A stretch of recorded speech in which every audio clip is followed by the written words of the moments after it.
Friends, नमस्ते, नमस्कार and hello to everyone. चलिए, आज मेरी जो वीडियो है उसका कंटेंट है हम लोग कैसे सेल्स को अच्छा बना सकते हैं, सेल्स के टेक्निक को सीखकर। सबसे पहले ये सेल्स क्या है? सेल्स मतलब कुछ बेचना? बिल्कुल भी नहीं। हमारे लाइफ में हर एक स्टेज में सेल्स की ज़रूरत होती है। अगर मेरा बिजनेस है और अगर मैं सेल्स एंड मार्केटिंग का जॉब कर रही हूँ, तब तो मुझे सेल्स की टेक्निक को जानना बहुत ही ज़रूरी है। लेकिन अगर मैं एक हाउसवाइफ हूँ जो घर को संभाल रही हूँ बहुत ही प्यार से, या फिर मैं एक टीनेजर हूँ जिसका पढ़ाई चल रहा है लेकिन अभी तक जिसको जॉब नहीं लगी है, जो अर्निंग स्टार्ट नहीं किया है, उसको भी सेल्स की ज़रूरत है।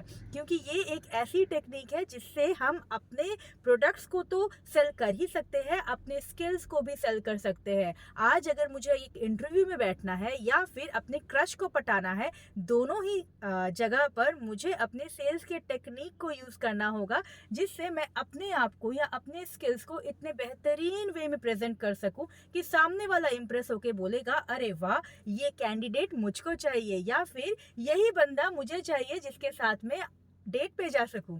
तो इसलिए इट्स वेरी इंपॉर्टेंट कि हम इस सेल्स के टेक्निक को सीखें, चाहे हम जो भी प्रोफेशन में हो, चाहे हम जो भी काम कर रहे हो या फिर कोई काम ना भी कर रहे हो, हर जगह सेल्स के टेक्निक को यूज करना है। अच्छा, एक चीज मैं बताती हूँ। दो लोगों को मैंने यहाँ पर ऐड किया है। एक है हाउसवाइफ जो घर में अपने प्यार से अपने घर को सजाती है या फिर अपने घर के परिवार के लोगों के लिए काम करती है, तो वो कहाँ पे अपने सेल्स का टेक्निक यूज करेंगी या अपने कला को कहाँ पे वो प्रदर्शित कर सकेंगी। अगर मैं घर पे हूँ और मैंने बहुत अच्छा डिनर बनाया है, तो मैं अपनी फैमिली को उसे सर्व करते हुए या उसे प्रेजेंट करते हुए इस तरह से रखूंगी कि मेरी फैमिली मेरे इस खाना बनाने के कौशल को बहुत ज़्यादा अप्रिशिएट करे, और वही मेरे लिए एक इंसेंटिव हो जाएगा। अगर मैं अपने घर को डेकोरेट करती हूँ तो इस तरह से डेकोरेट करूंगी और इस तरह से प्रेजेंट करूंगी कि हर कोई गेस्ट जो मेरे घर में आता है वो हमेशा याद रखे, अरे वाह, अनिंदिता का घर तो बहुत प्यारा सा डेकोरेट किया हुआ है। और अच्छे से डेकोरेट किया हुआ घर, अच्छा सा प्रेजेंट किया हुआ खाना बहुत ही पॉजिटिव एनर्जी को प्रोवाइड कराता है, और ये पॉजिटिव एनर्जी ऑफ कोर्स हमारे आगे के कामों में बहुत काम आती है। और अपार्ट फ्रॉम दैट, अगर कोई टीनेजर है या फिर ऐसा बंदा है जो पढ़ाई कर रहा है लेकिन जॉब नहीं लगी है, तो उसे सेल्स की टेक्निक क्यों ज़रूरत है? हर जगह पे अगर वो इंटरव्यू देने जाता है या फिर किसी से मिलता है, किसी पार्टी में, किसी सोशल गैदरिंग में, अपने आप को प्रेजेंट करना उसके लिए बहुत बहुत इम्पोर्टेंट है, और अपने स्किल को दिखाना उसके लिए इम्पोर्टेंट है ही। लेकिन जो सबसे ज़्यादा इम्पोर्टेंट है, जो होता है टीनेजर्स में या इस एज के बच्चों में, कि उससे अपना क्रश चाहिए होता है या अपने क्रश के सामने अपने आप को अच्छे से प्रेजेंट करना होता है, तो वहाँ पर भी सेल्स की टेक्निक को यूज़ करना बहुत बहुत ज़रूरी है। किस तरह से अपने पत्तों को हम ऐसे खोलेंगे कि सामने वाला इम्प्रेस हो जाएगा और बोलेगा, अरे वाह, ये बंदा मेरे लिए बेस्ट है। तो सेल्स क्या है? सेल्स कुछ बेचने से ज्यादा है कि अपने प्रोडक्ट को, अपने स्किल को, अपने सर्विस को इस तरह से प्रेजेंट करना कि सामने वाला इम्प्रेस हो जाए और इम्प्रेस होके हमारे प्रोडक्ट को, हमारी सर्विस को या हमें चूज करे। That is sales. अच्छा, इसके लिए कुछ पिलर्स है जिसको बहुत स्ट्रांग बनाने की जरूरत है। अगर हमारे पिलर स्ट्रांग नहीं बनेंगे तो हमारा फाउंडेशन, हमारी इमारत कैसे अच्छी बन सकती है? तो इसके पिलर्स के बारे में आज हम बात करेंगे, जिसको हम बहुत स्ट्रांग बनाएंगे, और इसको स्ट्रांग बना के हम अपने सेल्स की टेक्निक को स्ट्रांग बनाएंगे। तो सबसे इम्पॉर्टेंट जो चीज़ है वो है हमारी कम्युनिकेशन। हम कैसे कम्युनिकेट कर रहे हैं, हम कैसे बात कर रहे हैं, हमारा वे ऑफ टॉकिंग क्या है, हमारा वर्ड्स का यूसेज क्या है, हमारी डिक्शनरी कैसी है, ये बहुत इंपॉर्टेंट है सामने वाले को इम्प्रेस करने के लिए। तो हमारा वे ऑफ कम्युनिकेशन बहुत ही स्मूथ होना चाहिए। सबसे इम्पोर्टेंट, सामने वाले के लिए रेलेवेंट होना चाहिए। हमारे पास एक ऐसा प्रोडक्ट है या हमारे पास एक ऐसी सर्विस है जिसकी जो टेक्निकल चीजें हैं वो बहुत बढ़िया है, क्या फलाना ढिंकना ये सब नाम है, लेकिन सामने वाले को कुछ समझ में ही नहीं आ रहा है, तो फिर ये सारे नाम उसके लिए बकवास की डायरी में चले जाते हैं। तो बेस्ट क्या होगा, हमको सामने वाले को समझना है कि वो क्या जानता है। अगर उसके लिए बहुत इंपॉर्टेंट है जानना कि मेरे लिए कैसे कारगर हो सकता है, मेरे को क्या बेनिफिट मिलेगा, तो मुझे बहुत इंपॉर्टेंट है बताना करना सिर्फ बेनिफिट्स के बारे में, डिस्कस करना सिर्फ बेनिफिट्स के बारे में। मैं उसको टेक्निकल टर्म्स यूज ही नहीं करूंगी। और सामने वाला अगर बहुत ज़्यादा स्मार्ट है और उसको बेनिफिट्स पहले से ही पता है, उसको बस टेक्निकल चीज़ें समझनी है कि तुम्हारे प्रोडक्ट में क्या डिफरेंट है, तो वहाँ पर मैं सिर्फ टेक्निकल वर्ड्स को यूज़ करूंगी ताकि सामने वाले को मेरे पे ट्रस्ट हो जाए और सामने वालों को मेरी इंपॉर्टेंस समझ में आए। तो इसीलिए कम्युनिकेशन बहुत इंपॉर्टेंट है। कम्युनिकेशन में किस वर्ड्स को हम लोग यूज़ करेंगे, कहाँ पॉज देंगे, कैसे बात करेंगे, ये बहुत इंपॉर्टेंट चीज़ है। अच्छा, और एक इम्पॉर्टेंट चीज़ आप सबको पता होगी कि एक बंदा जो सुनता है उसकी लिसनिंग एबिलिटी जो होती है वो सिर्फ 1 मिनट के लिए फोकस करने के लिए बनी हुई होती है। 1 मिनट से ज़्यादा अगर आप अपने बारे में, अपने प्रोडक्ट के बारे में बक बक बक बक करते रहोगे तो उसके कान के सामने सिर्फ आपकी आवाज़ आएगी, कुछ समझ में नहीं आएगा, क्योंकि उसके दिमाग में पहले से ही खिचड़ी पकना स्टार्ट हो चुकी है। क्या करना होगा इस बार हमको हमेशा प्रोबिंग का यूज करना होगा। अगर मैं 1 मिनट 1.5 मिनट तक बातें कर रही हूँ और सामने वाले को उसमें से कुछ इंटरेस्टिंग लग रहा है, वो उसमें से कुछ पिक कर रहा है और उस बात को लेके डिस्कस कर रहा है, तो बहुत बढ़िया जा रही है हमारी कम्युनिकेशन। लेकिन अगर सामने वाला बंदा कुछ बोल नहीं रहा है, उसका बॉडी लैंग्वेज पे कोई डिफरेंस तुमको समझ में नहीं आ रहा है, समझ लो सामने वाले की दुकान बंद हो चुकी है, उसको कुछ समझ में नहीं आ रहा है, वो रिलेट ही नहीं कर पा रहा है। तो तुमको बहुत ज़रूरी है कि प्रोब करते रहना, जो भी बात तुम बात कर रहे हो उस बात को डिस्कस करते रहना, पूछते रहना, अरे सर ये कैसा है, आपको फीडबैक देना है तो आप बताएं इसमें क्या डिफरेंस हो सकता है, या फिर ये दूसरे प्रोडक्ट से, दूसरे सर्विसेज से कैसे डिफरेंट है। तो इस तरह से हम सामने वाले से एक 2 वे कम्युनिकेशन में बंध जाएंगे। सेकेंड, कम्युनिकेशन हो गया, अपने प्रोडक्ट के बारे में समझाना हो गया, प्रेजेंट करना हो गया, अच्छे वर्ड्स यूज करना हो गया, पॉज हो गया, एवरीथिंग हो गया। अब क्या करना है, कॉन्फिडेंस। अपने कॉन्फिडेंस को हमेशा पूरे पिच के दौरान या पूरा जब तक तुम सामने वाले के साथ हो, हमेशा अपने कॉन्फिडेंस को बरकरार रखना है, सीना तान के बात करना है, स्ट्रांग होके बात करना है, अपने वॉइस को कहीं पे भी मॉड्यूलेट करना है, डाउन नहीं करना है, कॉन्फिडेंस को नहीं खोना है। तो अपने कॉन्फिडेंस को अगर तुम स्ट्रांग बना के रखोगे, अपने प्रोडक्ट के बारे में नॉलेज को स्ट्रांग बना के रखोगे, तुम कहीं नहीं जाने वाले हो, तुम बंदे के सामने अपना इंप्रेशन छोड़ते जा रहे हो। अच्छा, अब हो गया कॉन्फिडेंस है, तुमने अपनी बात को बता दिया। लेकिन अगर तुम में पेशेंस नहीं है और तुम इम्पेशेंट हो रहे हो कि बंदा कब तक मेरे को हाँ बोलेगा, बंदा कब तक मेरा प्रोडक्ट लेगा, बंदा कब इस डील को क्लोज करेगा, तुम फिर से गलत काम कर रहे हो। तो हमको बहुत ज़रूरी है कि अपने पेशेंस को, अपने संयम को बना के रखना। जब तक हमारा पेशेंस बना रहेगा तब तक हम इस मैच में जीतते जा रहे हैं, क्योंकि सामने वाले को फटाक से डिसीजन लेना है, ऐसी ज़बरदस्ती नहीं करना है। अगर तुम ज़बरदस्ती करोगे तो वो सामने वाला घबरा जाएगा या फिर शक करेगा, ज़रूर इसमें कुछ गड़बड़ है, क्यों ये मेरे को ज़बरदस्ती कर रहा है, क्यों ये मेरे को टाइम नहीं दे रहा है। सामने वाले को सोचने का मौका दो, या फिर अपने बातों में उसको उलझाओ, उसको समझाओ, उसको अच्छे से मैनेज करो ताकि वो बंदा डिसीजन लेने में उसको हेल्प करे। ऐसा नहीं हो कि सर आप डिसीजन लीजिए, सर आप बोलिए, मैम आप बोलिए, आपको क्या चाहिए, आपको क्या करना है। नहीं, उसको साथ बात करते करते करते करते तुमको बहुत पेशेंस रखना पड़ेगा। कोई डील 5 मिनट में खत्म हो जाती है, कोई डील 5 घंटे में हो जाती है और कुछ डील्स को तो महीने लग जाते हैं क्लोज होने में। तो इसलिए कभी भी पेशेंस नहीं हारना है, अपनी सॉफ्ट सी स्मूथ सी स्माइल को बरकरार रखना है, और सबसे इम्पोर्टेंट बात, बहुत आराम से बात करना है। तो अगर हम कॉन्फिडेंट रहेंगे, हमारी बात करने का ढंग बहुत अच्छा रहेगा और हमारा पेशेंस लेवल बहुत अच्छा होगा, तो ये बहुत ही इफेक्टिव होने वाला है हमारे सेल्स पिच के लिए।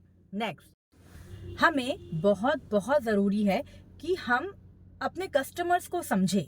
कस्टमर जो हमारे सामने बैठा हुआ है उसकी नीड्स को समझे। उसकी नीड्स को अगर हम समझ के आगे बढ़ेंगे तो हम समझ पाएंगे कि हमारे प्रोडक्ट को हमको कहाँ फिट करना है जो उसकी नीड्स के साथ रिलेट कर सके। अगर सामने वाला बंदा रिलेट कर पाएगा तो फिर मेरे प्रोडक्ट को सेल करने में या मेरे स्किल को सेल करने में मुझे ज़्यादा मुश्किल नहीं आने वाली है। और बहुत इंपॉर्टेंट है कि हम सामने वाले से जो बात कर रहे हैं, जिस तरह से उसे हैंडल कर रहे हैं, वो बहुत ही ईमानदारी के साथ करें। अगर हम अपने प्रति ऑनेस्ट रहेंगे, हमारे काम के प्रति ऑनेस्ट रहेंगे, तो सामने वाला हमको भरोसा करने के लिए बिल्कुल रेडी रहेगा, क्योंकि ऑनेस्टी ना अपने आप में दिखती है। अगर हम ऑनेस्ट रहेंगे ना, हमारी वाइब जो होती है ना, बहुत ही पॉजिटिव वाइब बन जाती है। सामने जाके एक ऑनेस्ट दे के आप बैठो तो देखना तुमको समझ में आएगा कि ये बंदा ऑनेस्ट है और अच्छे से बात करेगा, इससे बात करने का तुमको मन करेगा। और एक डिसऑनेस्ट बंदा होगा, उसकी फेशियल एक्सप्रेशन से समझ में आएगा ये बंदा सही नहीं जा रहा है। तो अगर तुम ऑनेस्ट रहोगे तो सामने वाला तुमको ट्रस्ट करेगा। अपने काम के प्रति ऑनेस्ट रहो, अपने नजरिए के प्रति ऑनेस्ट रहो, सामने वाले को जो तुम समझा रहे हो उसके प्रति ऑनेस्ट रहो, तो तुमको कोई नहीं मतलब प्रॉब्लम आने वाली है। कस्टमर अगर ट्रस्ट करना शुरू कर देता है तुम्हारे ऊपर, तो तुम उस चीज को लेवरेज लेके अपने प्रोडक्ट के बारे में डिस्कस कर सकते हो। और जितना तुमको टाइम मिलेगा उसके साथ प्रोडक्ट को डिस्कस करने में इन लेंथ, उतना तुम्हारा सेलिंग का जो पॉसिबिलिटीज है वो बढ़ती जाती है। और जब तुम बात कर रहे हो तब तुमको बहुत जरूरी है कि तुम बहुत स्मार्टनेस के साथ बात करो। अगर तुम्हारा नजरिया पुराने ढंग का होगा, वक्त के साथ तुम अपने आप को अपडेट नहीं करोगे, वक्त के साथ तुम अपने आप को चेंज नहीं करोगे और पुराने ढंग से, पुराने वेज से अपने आप को प्रेजेंट करते रहोगे, तो भी वो एक हिंड्रेंस आने वाली है। अब मेरे यहाँ पे पुराने ढंग कहने का क्या मतलब है? फॉर एग्जाम्पल, हम आज 10 साल से, 7 साल से, 8 साल से सेल्स के बिजनेस में हैं और एक ही प्रोडक्ट सेल कर रहे हैं, एक ही कंपनी में हैं, तो हम एक ही तरीके से इस काम को नहीं आगे बढ़ा सकते। हर दिन अलग होता है, हर कस्टमर अलग होता है, हर चीज अलग होती, सिचुएशंस अलग होते हैं, हमको अपडेट करना होगा। कोई कस्टमर तो बहुत बढ़िया रहेगा और कोई कस्टमर बहुत ज्यादा परेशान करने वाला होगा, लेकिन हमको घबराना नहीं है, किसी के सामने भी हार नहीं माननी है, क्योंकि हम तो वहां पर अपना काम करने गए हैं। और जब भी कोई काम करेंगे, मतलब मेरा ये एक नजरिया है कि मैं बहुत ज्यादा ऊपर वाले पे बिलीव करती हूँ, ऊपर वाले को ट्रस्ट करती हूँ और हमेशा सोचती हूँ मैं जो भी कर रही हूँ, ऊपर वाले ने मेरे को ये काम सौंपा है और मुझे ऊपर वाले को ही समर्पित करना है अपना काम। अपने काम का जो रिजल्ट आएगा वो ऊपर वाले के लिए है। तो मैं ऑनेस्ट रहना बहुत ज्यादा प्रेफर करती हूँ कि मेरा जो भी प्रोडक्ट है, जो भी कुछ है, मैं ऑनेस्ट रहूंगी। सामने वाला कस्टमर मेरा चेंज होता रहेगा तो उसका नजरिया चेंज होना भी नॉर्मल है। तो नजरिया चेंज जैसे हो रहा है तो सामने वाले के साथ भी हमको चेंज होते रहना है। अपने प्रोडक्ट को वैसे ही डिस्कस करना है, अपनी सर्विस को वैसे ही डिस्कस करना है और उसके क्वेरीज को हैंडल करना है। ऐसा नहीं कि उसने कुछ क्वेरी कर दिया, ओके हम बाद में आएंगे, और बाद में मैंने कभी टर्न अप ही नहीं किया, तो उसका मेरे पे ट्रस्ट बिल्कुल खत्म हो जाने वाला है। सिर्फ मेरे पे ही नहीं, मेरे प्रोडक्ट पे, या फिर बाद में कोई भी आएगा मेरे प्रोडक्ट को लेके तो उसको एक शक वहां पर तैयार हो जाना है। तो मुझे मेरा काम अच्छे से करना है, इसके लिए मुझे कस्टमर को अच्छे से हैंडल करना है और उसके क्वेरीज को बहुत अच्छे से हैंडल करना है। This is very important pillar in sales and marketing. Customer ने कभी भी कोई कंप्लेन कर दिया तो उसको वहां पे आधे पे नहीं छोड़ना है। उसके कंप्लेन को जब तक आप सोल्यूशन नहीं दे के आ जाते हो, कस्टमर आगे से बोलता नहीं है कि okay I am satisfied with your resolution, तब तक तुमको उसके साथ लगे रहना है ताकि वो बंदा कभी भी कंप्लेन ना कर पाए, या फिर कंप्लेन उसका जो भी हो या फिर कोई भी क्वेरी उसको हो, उसको सॉल्व करके ही आना है।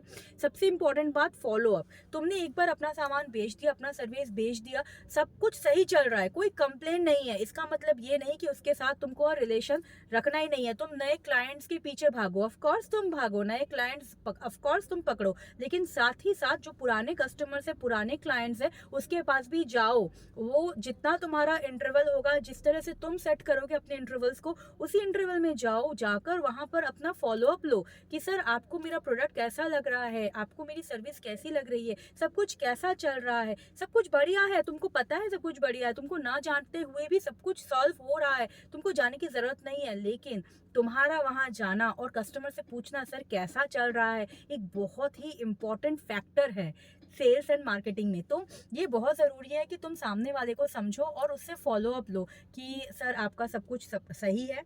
और सबसे लास्ट में, या फिर मैं कहूँगी शुरू से ही, ये बहुत इंपॉर्टेंट है कि तुम जब भी किसी कस्टमर से मीट कर रहे हो, तुम जब भी किसी से भी मीट कर रहे हो, मैं तो कहूँगी तुम घर से बाहर ही जब निकल रहे हो, अपने बेस्ट अटायर में निकलो, जिसमें तुम अपने आप को फील करो कि तुम बहुत अच्छे लग रहे हो। कभी भी जैसे तुमको पार्टी में जाना है तो अपना बेस्ट ड्रेस पहनो, तुमको नीचे जाना है स्ट्रोल करने तो तुम अपना बेस्ट ड्रेस पहनो। जस्ट ऐसे ही कहीं पर भी जा रहे हो, कुछ भी पहन लिया, कुछ भी कैसे भी कर लिया, that is not the right way of presenting yourself. जैसा मैंने कहा था, सेल्स बाद में आता है, मार्केटिंग बाद में आता है, सबसे पहले कहते हैं ना पहले दर्शनधारी फिर गुण विचारी। हाँ, तो सबसे पहले तुमको अपने लुक पे काम करना है। नहीं चाहिए तुम बहुत सुंदर हो, नहीं चाहिए तुम बहुत पतले हो, नहीं चाहिए तुम्हारा सब कुछ बहुत सुंदर हो या बहुत ब्रांडेड कपड़े पहनते हो। जो भी तुमने पहना है अच्छे से आयरन किया हो, अच्छे से तुमने खुद को रेडी कर रखा हो, अपने आप को तैयार करके रखा हो, तो अच्छे से तैयार होकर तुम कहीं पे जाओगे, अपने आप को प्रेजेंट करोगे, तो सामने वाले का जो ट्रस्ट है वो तुम पे और अच्छा बनने वाला है। तुम एक सेल्स या मार्केटिंग के लिए गए हुए हो काम पे, तुमने एक टी शर्ट पहन ली है और एक जीन्स पहन लिया है, माना कि वो भी बहुत अच्छा ड्रेस है, लेकिन वो जिस जगह पे पहनना चाहिए उस जगह पे वो सही रहेगा। लेकिन अगर तुमको कहीं पे सेल्स के पिच के लिए जाना है या तुमको कहीं पे प्रेजेंटेशन देने के लिए जाना है, तो तुमको समझना होगा कि तुमको कैसा अटायर पहनना होगा जो वहां पर सुइटेबल लगे। ये समझने की जो क्षमता है ये तुमको लानी पड़ेगी। क्योंकि लोगों में ना ये प्रॉब्लम नहीं होता है कि उनके पास पैसे नहीं होते या उनके पास ड्रेस नहीं होता या उनके पास वार्डरोब में कुछ है नहीं। प्रॉब्लम है उनकी क्षमता, समझने की क्षमता। उनको समझ में ही नहीं आता है कि ये ड्रेस इस पर्टिकुलर सिचुएशन के लिए नहीं है। उनको लगता है ओके मैंने जैसे भी पहन लिया है, क्या फर्क पड़ता है, 4 लोग देखेंगे, टीम्स में मीटिंग है, कौन देख रहा है। पता है क्या, कोई देख रहा हो नहीं देख रहा हो, इंपॉर्टेंट है कि तुम देख रहे हो अपने आप को, इंपॉर्टेंट है ऊपर वाला देख रहा है तुमको। जैसे मैंने कहा था बी ऑनेस्ट, क्या क्यों बी ऑनेस्ट, जरूरत नहीं है, सामने वाले को क्या पता है कि तुम कहाँ गलत जा रहे हो, क्या तुम गोलमाल करके बोलने वाले हो। प्रॉब्लम यह है कि जब तुम वहां से वापस आओगे, तुम अपनी नजरों में बेस्ट हो या नहीं, अपनी नजरों में तुम खड़े हो पा रहे हो कि नहीं, ये बहुत इंपॉर्टेंट है। तो जब तुम कोई भी काम करो, तुम कैसे दिख रहे हो अपने आप को शीशे में देखो। अगर शीशे में देख के तुमको लगता है कि यस सामने वाला बंदा बेस्ट है, अगर ये सामने वाला बंदा मेरे पास आया होता सेल करने के लिए तो मैं पक्का इससे खरीदती। अगर तुमको लगता है कि ये पर्सनैलिटी इज द बेस्ट, तो तुम सही जा रहे हो। और अगर नहीं लगता है, तुमको पता नहीं है कि बेस्ट है कि नहीं है, तो यूट्यूब में काफी सारे ऐसे वीडियोस मिल जाएंगे कि तुमको इस मीटिंग के लिए उस मीटिंग के लिए कैसे रेडी होना है, किस तरह से अपने आप को ग्रूम करना है। ग्रूमिंग की वीडियोस काफी मिल जाएंगी, प्लीज उनको फॉलो करो और अपने आप को ग्रूम करो उस पर्टिकुलर सिचुएशन में जाने के लिए। तो इन अ नटशेल अगर मैं पूरी चीज को, पूरे वीडियो को एक शॉर्ट में बताना चाहूँ, तो इट इज वेरी इंपॉर्टेंट कि सेल्स एंड मार्केटिंग की जो स्किल्स है वो सबको आनी चाहिए, इर्रेस्पेक्टिव ऑफ कि कोई बिजनेस कर रहा है, कोई जॉब कर रहा है या फिर कोई किसी भी फील्ड में है, सबको सेल्स एंड मार्केटिंग आनी चाहिए। अपने आप को सेल करना आना चाहिए, अपने स्किल सेट को सेल करना आना चाहिए। अब ये जो स्किल सेट्स को सेल करना आना चाहिए मैंने बोला, ये कुछ पिलर्स के ऊपर खड़े हुए हैं। ये पिलर्स को बहुत स्ट्रांग बनाना है ताकि मेरी इमारत, मेरी फाउंडेशन बहुत स्ट्रांग बने। ये पिलर्स क्या है, कॉन्फिडेंस बहुत इंपॉर्टेंट है, इंसान में कॉन्फिडेंस आए। कॉन्फिडेंस कैसे आता है, अच्छे मेंटालिटी से आता है, सच्चे दिल से आता है। अगर तुम्हारा दिल सच्चा है और तुम्हारी मेंटालिटी सही है, तुम्हारा इंटेंशन सही है, तुम पक्का से कॉन्फिडेंट लगने वाले हो, तुम पक्का से कॉन्फिडेंट होने वाले हो। सेकंड बहुत इंपॉर्टेंट है, तुम सबसे जैसे बात कर रहे हो बहुत ही पेशेंट रहो, अच्छे लिसनिंग स्किल बढ़ाओ, सामने वाले को सुनो, समझो, फिर आगे बात करो। जब भी तुम कहीं पर भी जा रहे हो, अपने आप को प्रेजेंट कर रहे हो, अच्छे कपड़े पहनो, अच्छे से ग्रूम होके जाओ ताकि तुम अच्छे लगो। और सबसे इंपॉर्टेंट बात है, जब तुम सेल कर रहे हो कस्टमर को समझो, उसकी प्रायोरिटीज को समझो, उससे बात करो और अपने प्रोडक्ट को उसकी नीड्स में बिठाओ ताकि सामने वाला भी खुश हो जाए। और ये जो बंधन है ना, ये बहुत ही स्ट्रांग बंधन बन के सामने आए। और सबसे इंपॉर्टेंट है फॉलो अप करो। कस्टमर को तुमने सेल कर दिया, कोई बात नहीं, अगर उसका कंप्लेन है तो उस कंप्लेन को अच्छे से सुनो, उसका